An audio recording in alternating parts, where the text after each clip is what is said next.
50 Apache warriors sat motionless on their horses, in a perfect circle around a boy's torn tent at dawn, each holding something different in their weathered hands. Some clutched hand-woven blankets, others carried carved wooden objects, dried meat, 4 sacred stones. None of them spoke. They just waited in complete silence, as if participating in a ceremony the boy couldn't understand. Malachi Brooks pressed his face against the canvas flap, his 14-year-old mind struggling to make sense of what he was seeing. Yesterday he owned nothing but a stubborn donkey and an empty stomach. Yesterday he was just another invisible drifter that Apache warriors would normally avoid, or chase away from their territorial boundaries. The strangest part wasn't the circle of warriors itself. It was what each Apache did when they caught his eye. They would place their offering on the ground, touch their chest once in what seemed like a gesture of respect, and then return to their silent vigil, as if they were following ancient protocols Malachi had never learned existed. But the boy remembered something else from yesterday, something that made his chest tighten with confusion.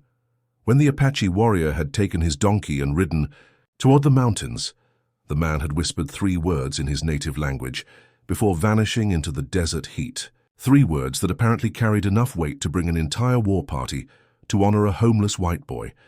As if he had done something that defied the natural order of their harsh world, the Apache's final words had sounded like a prayer. But now they felt like a key to understanding why 50 of the most feared warriors in the territory were treating him with reverence reserved for their own chiefs. And as the morning sun climbed higher, revealing the intricate war paint and ceremonial feathers adorning each warrior in the organized line, Malachi realized that giving away his only possession yesterday hadn't just saved one man's life.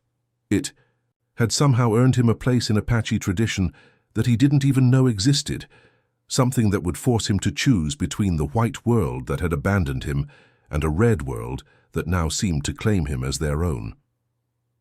The sun had been merciless for 3 days straight, turning the desert into a furnace that seemed to cook everything it touched. Malachi Brooks wiped the sweat from his forehead as he led his donkey, Stubborn Pete, toward the distant ridge, where he hoped to find shade and maybe some water. At 14, he had learned that hope was often the only currency a homeless boy possessed. In this unforgiving land, that's when he saw the man collapsed beside the red rocks. The Apache warrior lay motionless, his dark hair matted with dried blood, his breathing shallow and labored. His horse was nowhere to be seen. Malachi's first instinct was to keep walking. In this territory, getting involved with Apache meant getting involved with danger that could cost him his life. But something about the way the man's chest rose and fell, barely perceptible in the blazing heat, made the boy stop. "Mister," Malachi called out, his voice cracking slightly. The Apache's eyes fluttered open, dark and unfocused. He tried to speak, but only a rasping sound escaped his parched throat. Malachi looked around desperately. The nearest water source was miles away, and this man wouldn't survive another hour in the heat without transportation. The decision should have been impossible. Pete wasn't just Malachi's donkey. He was his lifeline, his only means of carrying supplies, reaching water, staying alive in the wilderness. Losing Pete meant losing everything, but as Malachi stared at the dying stranger, something deeper than survival instinct took over. "Can you ride?" he asked, though he could see the man was barely conscious. With tremendous effort, Malachi helped the Apache onto Pete's back. The warrior was heavier than expected, and the boy struggled to keep him upright. Once mounted, the man seemed to gather some hidden strength. He looked down at Malachi with eyes that suddenly seemed clearer, more focused. "Why?" the Apache whispered in broken English. Malachi shrugged, trying to appear casual despite the magnitude of what he was giving. "Up. Because you need him more than I do right now." The warrior studied the boy's face for a long moment. Then, in a voice barely audible above the desert wind, he spoke 3 words in his native language. Malachi didn't understand them, but somehow felt their importance. The syllables carried weight beyond their sound. With that, the Apache clicked his tongue, and Pete began walking toward the mountains. Malachi watched until they vanished behind the rocky outcroppings, wondering if he had just committed the most generous act of his life, or sealed his own death warrant by helping someone the white settlers considered an enemy. As darkness fell, and Malachi prepared to sleep on the hard ground without his blankets, which had been strapped to Pete's saddle, he couldn't shake the feeling that something had changed forever. The Apache's words echoed in his mind, and he found himself staring at the stars, wondering what power those foreign syllables might hold. He would find out soon enough. Malachi woke to complete silence. Not the ordinary quiet of desert dawn, but the unnatural stillness that comes when predators are near. He remained motionless inside his tent, listening for any sound that might tell him what was wrong. Then he heard it, the soft snorting of horses. Many horses. He peered through a gap in his makeshift shelter and felt his heart stop. Apache warriors surrounded his campsite in a perfect circle, mounted on painted war horses, their faces marked with ceremonial designs he had only heard described in frightened whispers around campfires. Each warrior held something in his hands, and their eyes were fixed on his humble tent. 50 of them, maybe more. At the front of the circle sat an older Apache, gray streaking his long hair and scars, speaking of many battles. His presence radiated authority, making the other warriors seem like extensions of his will. This had to be a chief, and Malachi wondered if he was about to be captured, tortured, or simply killed for helping one of their own. But something was wrong with that assumption. These warriors weren't arranged for attack.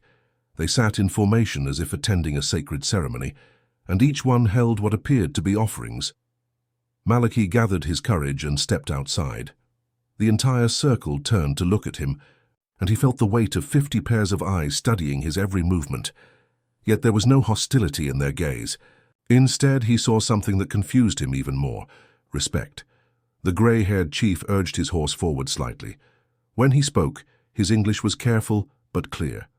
"You are the boy who saved Nolan Graves." It wasn't a question. Malachi nodded, unable to find his voice. "Nolan Graves is my nephew, son of my sister. Yesterday he was dying. Today he lives because of your sacrifice."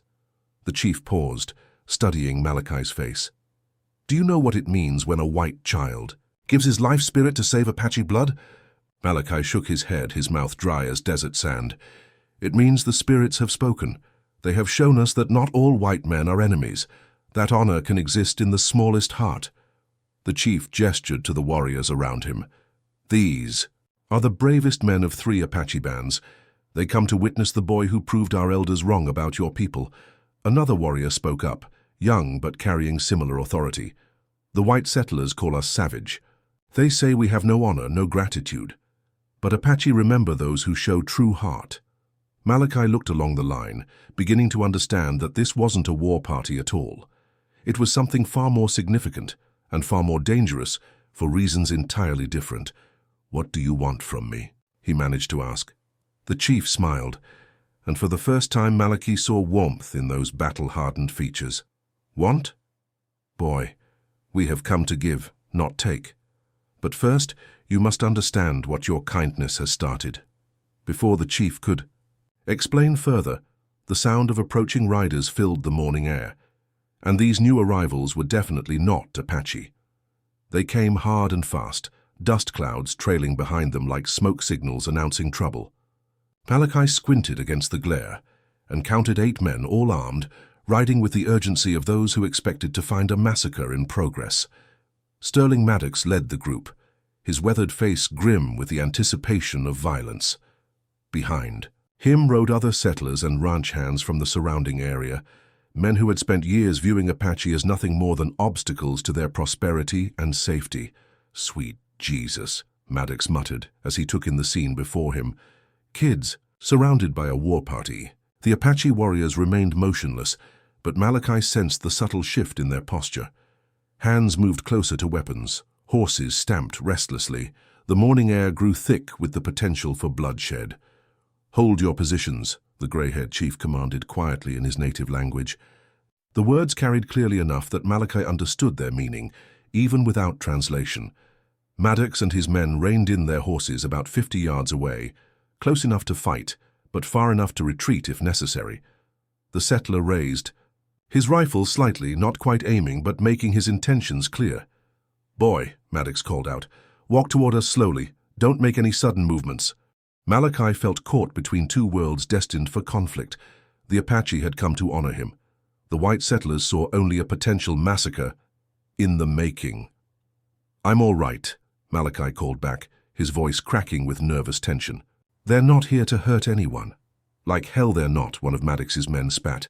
50 Apache don't show up for a peaceful conversation." The chief urged his horse forward a single step, enough to draw every settler's weapon in his direction. But instead of responding with aggression, he spoke in clear English that carried across the desert morning. "We come in peace to honor the boy who saved Apache life. Your weapons are not needed here." "Apache peace," Maddox replied grimly. "It usually means everyone else dies. Boy, you get over here right now." But Malachi found himself unable to move. Something in the chief's bearing, something in the respectful way the 50 warriors had arranged themselves, told him that walking away now would be more than just abandoning the Apache. It would be abandoning something important about himself. "They brought gifts," Malachi said, his voice growing stronger. "They came to thank me for helping one of their men." "Gifts?" Maddox laughed harshly. "Son, the only gift Apache give is a quick death if you're lucky."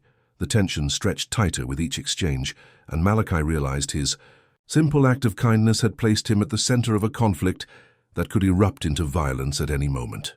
Both sides were armed, both sides were suspicious, and both sides seemed willing to fight to protect what they believed was right.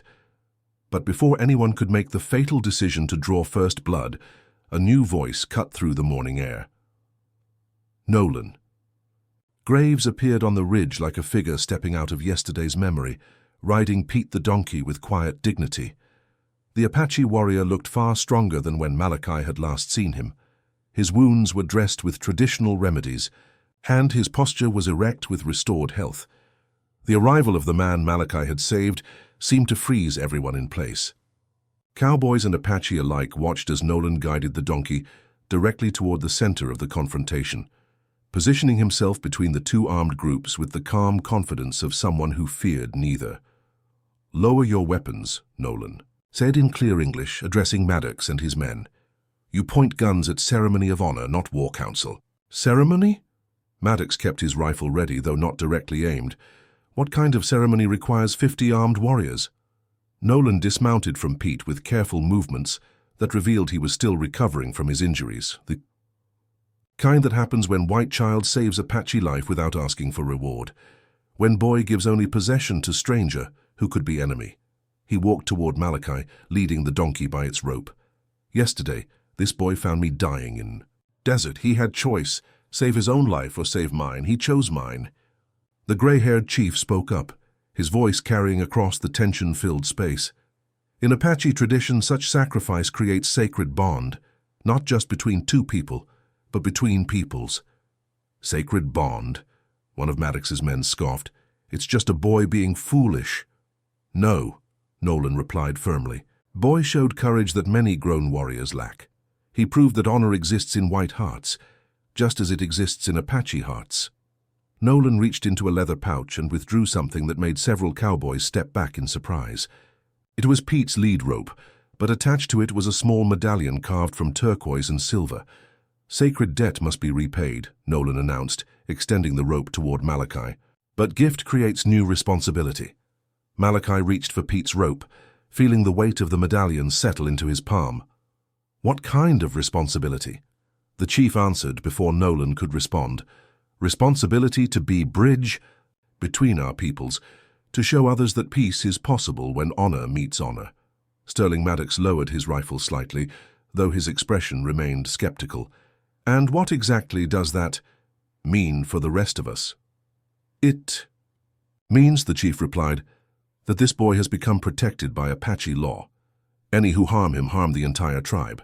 But before anyone could fully absorb the implications of that declaration, the sound of approaching hoofbeats filled the air once again.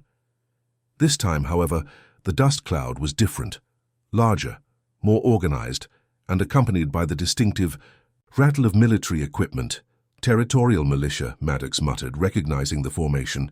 Someone reported the gathering. As the official force crested the ridge, Malachi realized his simple act of kindness had somehow elevated him to the center of territorial politics he never even knew existed. The militia approached in the disciplined formation of professional soldiers. Their blue uniforms and polished gear stood in stark contrast to the weathered clothing of both cowboys and Apache warriors.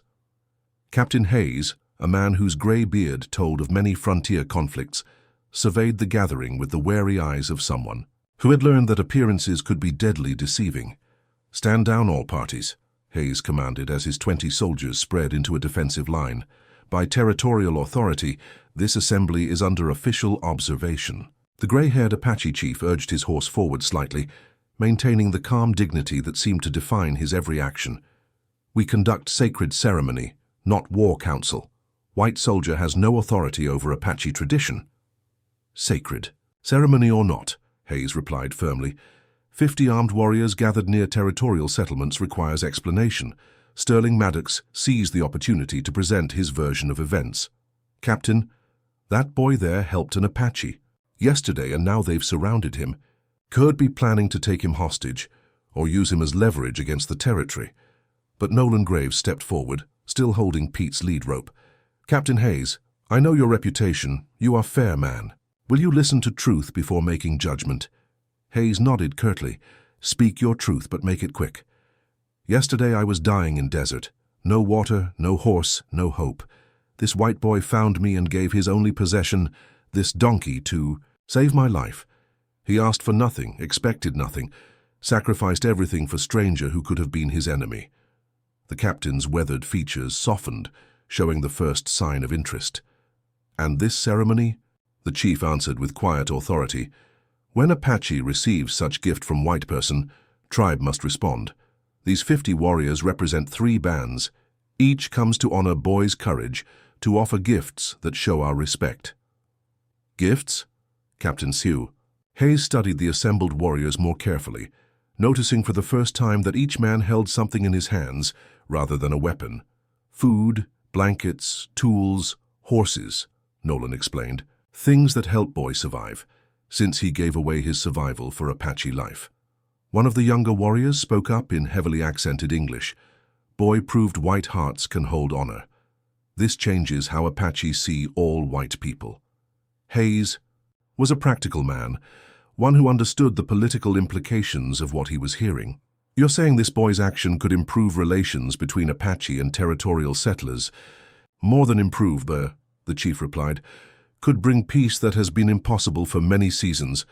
Captain Hayes looked around at the tense faces surrounding him, suspicious cowboys, proud Apache warriors, and one confused boy standing at the center of it all. His next decision could either defuse a potentially explosive standoff or escalate it into the kind of conflict that would bring more soldiers, more settlers, and more blood into the territory. "Very well," he said at last. "This ceremony will proceed under territorial observation. But hear me clearly. Any sign of hostility from either side, and my men will intervene with full force." As the tension began to ease, the Apache warriors shifted their horses into a formal line near Malachi's tent. The ceremony began with the gray-haired chief dismounting and approaching with slow, deliberate steps. In his weathered hands, he carried a beautifully woven blanket, dyed in rich reds and blues, its patterns catching the desert sunrise. "Gideon Nash, chief of the mountain band," he announced, placing the blanket carefully at Malachi's feet. "This belonged to my grandmother.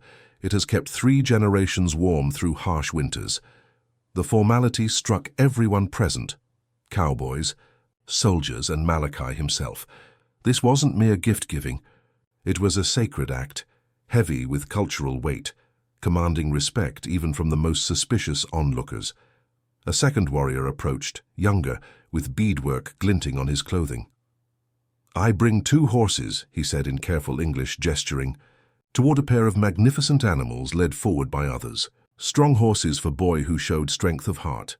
One by one, the 50 Apache warriors offered their gifts: dried meat that would feed Malachi for months, hand-carved tools to build shelter, leather clothing for protection against the elements, silver ornaments, symbols of wealth in Apache tradition, seeds for planting, even weapons, a bow with a full quiver of arrows, knives with bone handles, and a tomahawk etched with ceremonial markings.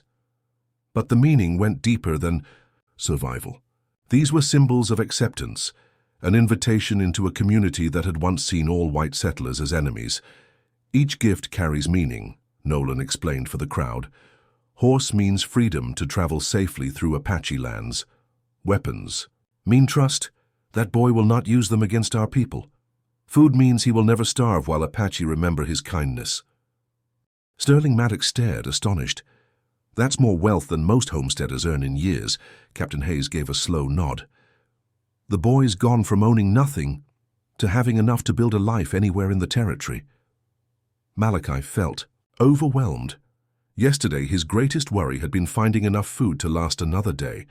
Now he was being handed the foundation of an entirely new existence. The final gift came last. Gideon Nash returned, this time carrying a small leather pouch that seemed to hold something precious. Final gift is not object, the chief declared solemnly. Final gift is promise. Any white man who harms boy who saved Apache blood will answer to all three bands.